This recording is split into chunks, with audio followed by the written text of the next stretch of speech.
നമുക്കൊപ്പം തത്സമയം ചേരുന്നുണ്ട് സർ. അതായത് ഏറ്റവും ഒടുവിൽ ഇന്ത്യ സ്വീകരിക്കുന്ന ഇന്ത്യയുടെ ഒരു നിലപാട് വരുന്നത് എന്ന് പറയുന്നത് ഇന്ത്യക്കു നേരെ നടക്കുന്ന ഏത് ഭീകരാക്രമണത്തിനെതിരെയും അതിനെ യുദ്ധമായി കണ്ടുകൊണ്ട് തന്നെ തിരിച്ചു പ്രതികരിക്കുമെന്നുള്ളതാണ് ഏറ്റവും ഒടുവിൽ ഒരു നയം ഇന്ത്യയെ സംബന്ധിച്ചിടത്തോളം ഉണ്ടാകുന്നത്. പലപ്പോഴും നമ്മൾ ഇങ്ങനെ ആക്രമണം ഉണ്ടാകുമ്പോൾ നമ്മൾ അടങ്ങിയിരുന്നിട്ടുണ്ട്, നമ്മൾ സമാധാനത്തിന് വേണ്ടി ഇരുന്നിട്ടുണ്ട്. പക്ഷെ അങ്ങനെയായിരിക്കില്ല ഇനി എന്നുള്ളൊരു മുന്നറിയിപ്പ് വരികയാണ്. ലോകരാഷ്ട്രങ്ങൾക്ക് മുൻപിലേക്ക് അങ്ങനെ ഒരു മുന്നറിയിപ്പ് ഇന്ത്യ വയ്ക്കുകകൂടി ചെയ്യുകയാണ്. ഇന്ത്യയുടെ ഈ പ്രതിരോധ മേഖല അല്ലെങ്കിൽ ഇന്ത്യയുടെ ഈ നയത്തിൽ അങ്ങ് എങ്ങനെയാണ് അതിനെ നോക്കിക്കാണുന്നത്? ഞാനിത് നോക്കിക്കാണുന്നത് ഒരു ആത്മനിർഭർ ഭാരതിന്റെ പ്രതിഫലനമായിട്ടാണ് ഞാൻ ഇന്ന് നോക്കിക്കാണുന്നത്. ഒന്ന്, പറയുന്നത് ചെയ്യുക, ചെയ്യുന്നത് പറയുക എന്നൊരു മെത്തഡോളജിയാണ് നമ്മുടെ ഭാരതത്തിന്റെ ഭരണകൂടത്തിന്റെ സൈഡിൽ നിന്നായാലും സേനയുടെ സൈഡിൽ നിന്നായാലും ബാക്കി ആളുടെ സൈഡിൽ നിന്നായാലും നമ്മൾ കാണുന്നത്. വളരെ കൃത്യമായിട്ടാണ് കാര്യങ്ങൾ പറഞ്ഞിരുന്നത്. പഹൽഗാം ആക്രമണം കഴിഞ്ഞ ഉടനെ തന്നെ നമ്മൾ പറഞ്ഞിരുന്നു തിരിച്ചടി ഉണ്ടാകുമെന്ന്. തിരിച്ചടി ഉണ്ടായി. സമയമെടുത്തിട്ടാണെങ്കിലും സമയമെടുക്കേണ്ടത് ആവശ്യമായിരുന്നു. സമയമെടുത്തിട്ട് ആ മറുപടികളെല്ലാം വളരെ അർത്ഥവത്തായ മറുപടികളാണ്.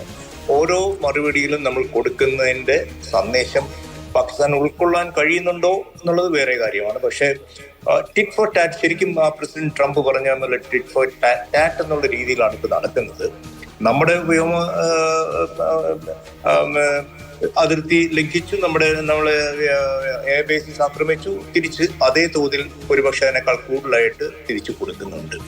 ഇത് ഒരു ഫ്യൂട്ടൈൽ എക്സസൈസ് ആണ് എന്ന് പാകിസ്ഥാന് ബോധ്യം വരുന്നവരെ നടക്കും, അല്ലെങ്കിൽ നടക്കണം.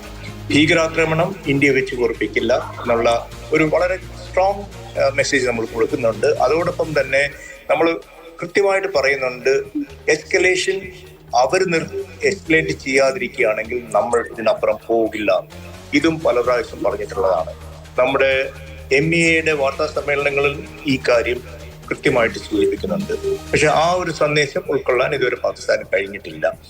എനിക്ക് തോന്നുന്നത് പാകിസ്ഥാൻ ബാങ്ക് ചെയ്യുന്നത് ഈ ആണവ യുദ്ധം എന്നൊരു ബോഗി അത് വെച്ചിട്ട് ഇന്റർനാഷണൽ കമ്മ്യൂണിറ്റീസിനെ ഇതിൽ ഇടപെടുത്താം എത്രയും വേഗം, അങ്ങനെ ഒരു പേസ് സേവിങ് മെഷർ വരും എന്നൊക്കെയുള്ള ഒരു മിഥ്യാധാരണയിലാണ് അവരിയ്ക്കുന്നതെന്ന് തോന്നുന്നു. അതുകൊണ്ട് തന്നെ ഇത് തുടരാനാണ് സാധ്യത. അവരുടെ ഈ ഒരു ഗെയിം അവസാനിപ്പിച്ചില്ലെങ്കിൽ ഈ പ്രശ്നം കൂടുതൽ വഷളായിക്കൊണ്ടിരിക്കാനാണ് സാധ്യത. കാരണം ഒരിക്കൽ വ്യോമാതിർത്തിയും ലാൻഡ് ഫോഴ്സസും ഒക്കെ അങ്ങോട്ടും ഇങ്ങോട്ടും പ്രവേശിച്ചു കഴിഞ്ഞാൽ പിന്നൊരു അത് നിയന്ത്രിക്കാൻ സാധിക്കില്ല, നിയന്ത്രണാതീതമാകും. അപ്പോ ഈ ഒരു സ്റ്റേജിൽ ഒന്ന് നമുക്കിതിൽ താല്പര്യമില്ല. അവർ ചെയ്യുന്ന എന്താണോ അതിനുള്ള മറുപടി നമ്മൾ കൊടുക്കും, അത് വളരെ വ്യക്തമാക്കിയിട്ടുള്ളതാണ്. പക്ഷെ ഇതെവിടെയെങ്കിലും നിർത്തിയില്ലെങ്കിൽ ഇത് ഒരു ഫുൾ ഫ്ലെഡ്ജ് വാർ ആയി മാറാനുള്ള സാധ്യതകൾ വളരെയധികം ഞാനിതിൽ കാണുന്നു. ഇപ്പോൾ ജമ്മു കാശ്മീരിലെ സ്ഥിതി എടുക്കാം. താങ്കൾ കാർഗിൽ യുദ്ധസമയത്ത് അവിടെ ഒരു ടീമിനെ നയിച്ചതാണല്ലോ, നമ്മുടെ സൈന്യത്തിന്റെ ഭാഗമായി വളരെ പ്രധാനപ്പെട്ട റോളിൽ ഉണ്ടായിരുന്ന ആളാണല്ലോ.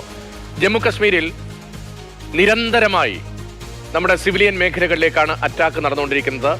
ഞങ്ങളുടെ റിപ്പോർട്ടർ ബി ബാലഗോപാൽ അവിടെയുണ്ട്, ഞങ്ങളുടെ ക്യാമറമാൻ ജഗദീഷ് വിഷ്ട് അവിടെയുണ്ട്.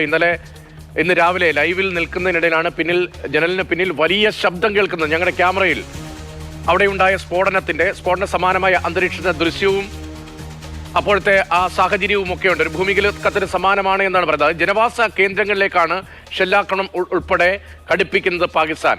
നമ്മൾ ആ മേഖലയിൽ നിന്ന് ആളുകളെ ഒഴിപ്പിക്കുന്നുണ്ട്. ഇനി എത്രത്തോളം എളുപ്പമാണ്, എത്രത്തോളം ആക്സസബിൾ ആണ് ഈ പാകിസ്ഥാന്റെ മുൻനിര? ഇപ്പോൾ പാക് ആർമി അല്പം കൂടി അഡ്വാൻസ് ചെയ്തിട്ടുണ്ട് എന്നതാണ് ഇന്നത്തെ ഔദ്യോഗിക വാർത്താ സമ്മേളനത്തിൽ വിദേശകാര്യ സെക്രട്ടറിയും സൈനിക വക്താക്കളും വിശദീകരിച്ചത്. ഇനി എന്താകും നമ്മുടെ ജമ്മു കശ്മീർ അതിർത്തി മേഖലയിൽ ലൈൻ ഓഫ് കൺട്രോളിൽ സംഭവിക്കുക? ലൈൻ ഓഫ് കൺട്രോൾ ഒന്ന്, താങ്കൾ പറഞ്ഞ പോലെ സിവിലിയൻ സങ്കേതങ്ങൾ ആക്രമിക്കുന്നുണ്ട്. അവിടുന്ന് അതിർത്തി ഗ്രാമങ്ങളിൽ നിന്ന് ഒഴിഞ്ഞുപോക്ക് തുടങ്ങിയിരിക്കുന്നു. അതൊരു സങ്കീർണമായ പ്രശ്നമാണ്. നമ്മളെ സംബന്ധിച്ചിടത്തോളം ഈ ഒരു ഇവാക്യുവേഷൻ എന്നൊക്കെ പറയുന്നത് അത്ര എളുപ്പമല്ല. അത് വളരെ കൃത്യമായിട്ട് ചെയ്യേണ്ടതുണ്ട്. അത് ഞാൻ മനസ്സിലാക്കുന്നത് JNK ഗവൺമെന്റ് അത് വളരെ ഭംഗിയായിട്ട് നിർവഹിക്കുന്നുണ്ടെന്നാണ് ഞാൻ മനസ്സിലാക്കുന്നത്. ഒഴിച്ചു പോകുന്നു എന്ന് പറയുമ്പോൾ അവരെ അതിന് പറ്റിയ സങ്കേതങ്ങളിലേക്ക് മാറ്റുക എന്നൊരു ദൗത്യം കൂടെ ഉണ്ട്. അത് നടക്കുന്നു എന്നാണ് മനസ്സിലാകുന്നത്. അതിന്റെ കൂടെ ഈ അവർക്ക് വേണ്ട സൗകര്യങ്ങൾ ഒരുക്കുക, അങ്ങനെ പല പ്രശ്നങ്ങളും ഉണ്ട്. അത് സിവിൽ അഡ്മിനിസ്ട്രേഷൻ അതിന് വേണ്ട കാര്യങ്ങൾ ചെയ്യുന്നുണ്ട് എന്നാണ് ഇതുവരെയുള്ള റിപ്പോർട്ടുകളിൽ നിന്ന് മനസ്സിലാക്കുന്നത്. ഒരിക്കൽ അതിർത്തി കടന്നു കഴിഞ്ഞാൽ അല്ലെങ്കിൽ LOC കടന്നു കഴിഞ്ഞാൽ കയറാനുള്ള ഒരു സന്നദ്ധത അവർ കാണിച്ചു കഴിഞ്ഞാൽ പിന്നെ ഒരു തിരിഞ്ഞു നോട്ടം ഉണ്ടാകാൻ സാധ്യതയല്ല. നമ്മൾ അത് ഫുൾ ഫ്ലെഡ്ജ് വാർ ആണെന്ന് ഡിക്ലെയർ ചെയ്തതിന് ശേഷം അങ്ങനെ ചെയ്യേണ്ടി വരികയാണെങ്കിൽ പിന്നീട് അതൊരു നിയന്ത്രിക്കാൻ ബുദ്ധിമുട്ടാവും. ഈ ഒരു സ്റ്റേജിൽ ഈ വരുന്ന 2-3 ദിവസങ്ങൾക്കുള്ളിൽ ഇത് നിർത്താനായില്ലെങ്കിൽ, അത് സ്കെയിൽ ഡൗൺ ചെയ്യാൻ പാകിസ്ഥാൻ ശ്രമിച്ചില്ലെങ്കിൽ, ഈ ഭീകരവാദം ഇനി ഉണ്ടാവില്ല എന്നൊരു ഉറപ്പ് തന്നെ ഭാരതത്തിന് നൽകിയില്ലെങ്കിൽ സംഗതികൾ ബുദ്ധിമുട്ടിലേക്ക് നയിക്കും. നമ്മളിത് പല ഇടങ്ങളിലും കണ്ടിട്ടുണ്ട്. ഇപ്പോൾ റഷ്യൻ യുക്രൈൻ വാറിലും അതുപോലെ ഇസ്രായേൽ ഹമാസ് ഹൂത്തി വാറിലും ഒക്കെ നമ്മൾ കാണുന്നത്, അത് നിർത്താവുന്ന സമയത്ത് നിർത്തിയില്ലെങ്കിൽ പിന്നെ അത് പ്രശ്നങ്ങളാകും. പാകിസ്ഥാൻ ഇത് എത്രത്തോളം ഉൾക്കൊള്ളാൻ കഴിയും, അതായത് ഈവൻ അവരൊരു മാച്ച് അല്ല ഇന്ത്യക്ക്. അത് മനസ്സിലാക്കാതെ ഒരു ഫാൾസ് ഈഗോ, അവരുടെ സൈനിക കമാൻഡർമാരുടെ ഈഗോ ഒക്കെ വെച്ചുകൊണ്ടുള്ള ഒരു തീക്കളിയാണ് അവർ കളിക്കുന്നതെന്നാണ് എനിക്ക് തോന്നുന്നത്. അവർക്ക് അതിനുള്ള കെൽപ്പില്ല എന്നുള്ള കാര്യം അവർ മനസ്സിലാക്കുന്നില്ല. അവരവരുടെ എല്ലാ ട്രംപ് കാർഡ്സും ഇറക്കി വെച്ചിരിക്കുന്നത് ആണവായുധത്തിന്റെ ശക്തിയിലാണ്. അത് എത്രത്തോളം അണവായുധങ്ങളുമായി ബന്ധപ്പെട്ട അതോറിറ്റിയുടെ യോഗമുണ്ട് എന്ന് നേരത്തെ സൈനിക വൃത്തങ്ങളുടെ ഭാഗത്തുനിന്ന് പ്രതികരണങ്ങൾ ഉണ്ടായിരുന്നതിൽ പിന്നീട് ആ യോഗമില്ല എന്നടക്കമുള്ള വിവരങ്ങളും പാകിസ്ഥാനിൽ നിന്ന് വരുന്നുണ്ട്. അതിൻ്റെ അമേരിക്കയുടെ ഉൾപ്പെടെ ഇടപെടൽ ഉണ്ടാകുന്നുണ്ട്. അതേസമയം പ്രകോപനം പാകിസ്ഥാൻ തുടരുകയുമാണ്. എല്ലാ കാലത്തും ഇന്ത്യ വിരുദ്ധ രാഷ്ട്രീയവുമാണല്ലോ അവിടെ എപ്പോഴും വലിയ ഇന്ധനമായി മാറാറുള്ളതും. അത് തന്നെ വീണ്ടും ആവർത്തിക്കുകയാണ് പാകിസ്ഥാൻ.